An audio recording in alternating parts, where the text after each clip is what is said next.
My channel happy success. आपको मेरे channel पर स्वागत है। अगर आप मेरे चैनल पर नए हैं तो चैनल को सब्सक्राइब जरूर कीजिए, बेल आइकन जरूर प्रेस कीजिए और नोटिफिकेशन ऑन कर लीजिए ताकि आपको हर नई वीडियो मिलती रहे। अभी मैं आपको पब्लिक एडमिनिस्ट्रेशन मतलब लोक प्रशासन के बारे में पढ़ाऊंगा।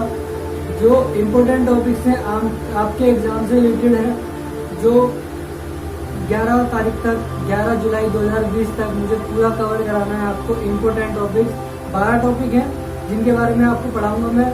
आपका फर्स्ट टॉपिक जो है वो बहुत बड़ा है, तो मैं उसे थोड़ा भाग में डिवाइड करके पढ़ाऊंगा, पार्ट में डिवाइड करके पढ़ाऊंगा। सेकंड पार्ट आपको कल दे दूंगा मैं, आज फर्स्ट पार्ट मैं डाल रहा हूँ। तो चलते अपने फर्स्ट पार्ट की तरफ। लोक प्रशासन का अर्थ व उसकी परिभाषाएं। वीडियो को लाइक करना मत भूलेगा, शेयर करना मत भूलेगा। शेयर जरूर कीजिएगा ताकि ज़्यादा से ज़्यादा लोगों को इसका फायदा मिल सके। कमेंट जरूर कीजिएगा वीडियो पे, और अगर पसंद नहीं आ रही है वीडियो तो अनलाइक जरूर कीजिएगा। चलिए आगे बढ़ते हैं, स्लाइड की तरफ चलते हैं।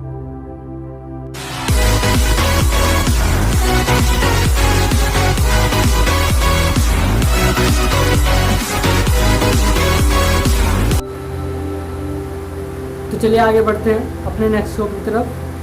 लोक प्रशासन का अर्थ व उसकी परिभाषाएं। लोक प्रशासन का अर्थ क्या है? लोक प्रशासन मोटे तौर पर शासकीय नीति, गवर्नमेंट पॉलिसी, विभिन्न पहलुओं का विकास, उन पर अमल व उनका अध्ययन है। मतलब लोक प्रशासन मोटे तौर पर कहें तो शासकीय नीति, गवर्नमेंट पॉलिसी के विभिन्न पहलुओं का विकास और उनको अमल में लाना, उसका अध्ययन है। मतलब जिसे हम बायोलॉजी में बोल देते हैं कि जीव विज्ञान, जीव जंतुओं के बारे में अध्ययन करना एक बायोलॉजी कहलाता है। उसी तरीके से गवर्नमेंट पॉलिसी का अध्ययन करना लोक प्रशासन कहलाता है, पब्लिक एडमिनिस्ट्रेशन कहलाता है।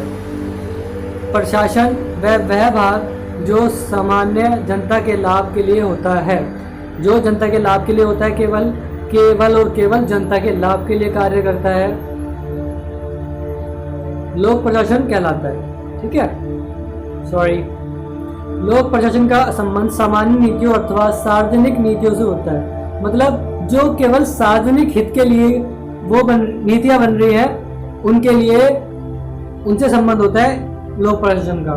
एक अनुशासन के रूप में इसका अर्थ व जनसेवा है, जिसे सरकार कहे जाने वाले व्यक्तियों का एक संगठन करता है। और इसका अनुशासन एक रूप से, इसका अनुशासन एक तरीके से अर्थ जनसेवा है, जिसे सरकार नामक एक संगठन चलाता है। सरकार लोगों के हित के लिए कार्य करती है, उसी संगठन को सरकार कहते हैं, जो अनुशासन के रूप में इसका अर्थ मिलता है। आगे बढ़ते हैं। इसका प्रमुख उद्देश्य और अस्तित्व का आधार सेवा है। इसका मुख्य उद्देश्य और अस्तित्व सेवा है। पब्लिक एडमिनिस्ट्रेशन का मतलब सेवा है, मोटे मोटे तौर पर कहेंगे तो।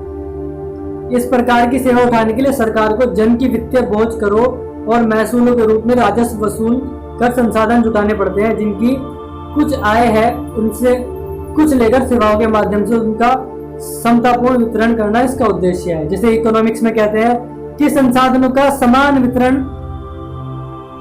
करना चाहिए, तो इसी प्रकार लोक प्रशासन भी यही कहता है कि संसाधनों का समान वितरण, समतापूर्ण वितरण करना चाहिए, चाहे कुछ भी हो। किसी भी देश में लोक प्रशासन का उद्देश्य वहां की संस्थाओं, प्रक्रियाओं, कार्मिक, राजनीति व्यवस्था की संरचनाओं तथा उस देश के संविधान में व्यक्त शासन के सिद्धांतों पर निर्भर होते हैं। संविधान में व्यक्त शासन के जो सिद्धांत है उन पर लोक प्रशासन चलता है, उसकी संस्थाएं चलती हैं।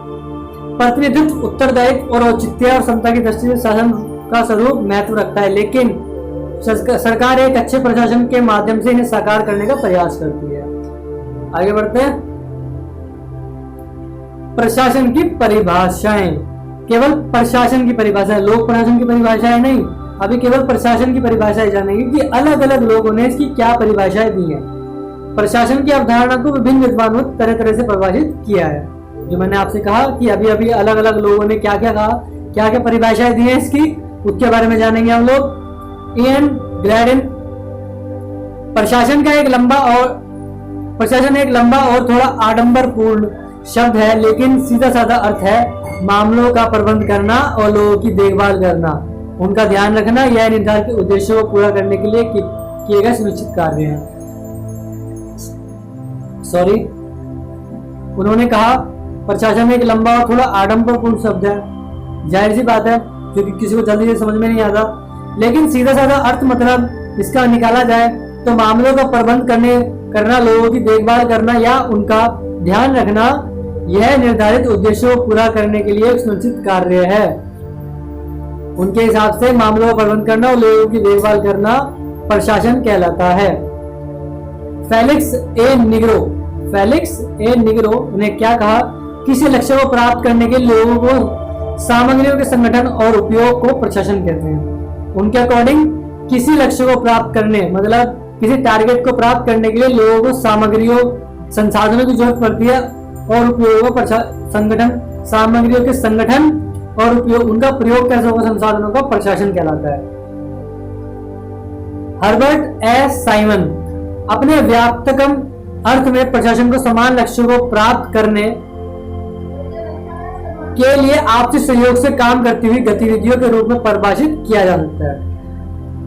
उनके अकॉर्डिंग लोक प्रशासन को आपसी सहयोग में काम करते हुए गतिविधियों के रूप में परिभाषित किया जाता है।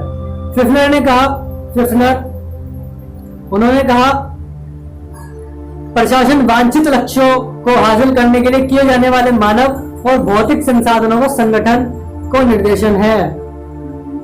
भौतिक संसाधनों का जो मानव के लिए यूज हो रहे हैं, उन संगठन जो यूज कर रहे हैं उन संसाधनों को, उनको निर्देश दिया गया है, यह प्रशासन कहलाता है उनकी नजर में।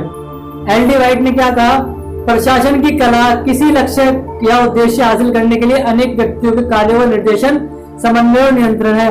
एल.डी. वाइट कहते हैं प्रशासन की कला किसी लक्ष्य मतलब फिर से वही बात, किसी टारगेट या उद्देश्य को हासिल करने के लिए अनेक व्यक्तियों का संगठन जो होता है उसके निर्देश देना, कैसे कार्य करना और नियंत्रण करना प्रशासन कहलाता है। लुथिर बुलिक ने कहा प्रशासन को सरोकार निर्धारित उद्देश्यों को हासिल करने के लिए अनेक व्यक्तियों के कार्यों का निर्देशन की पूर्ति के साथ कामों कराने से है। लुथिर बुलिक कहते हैं प्रशासन का सरोकार निर्धारित उद्देश्यों को हासिल करने के लिए अनेक व्यक्तियों के संगठन कार्यों के निर्देशन की पूर्ति के साथ कामों कराने से है।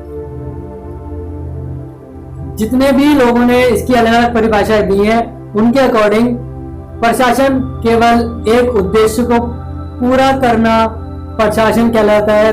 मोटे मोटे तौर पर देखेंगे तो वो यही कहना चाहते हैं कि एक उद्देश्य है, एक लक्ष्य को प्राप्त करना संगठन के तौर पर प्रशासन कहलाता है। आगे बढ़ते हैं।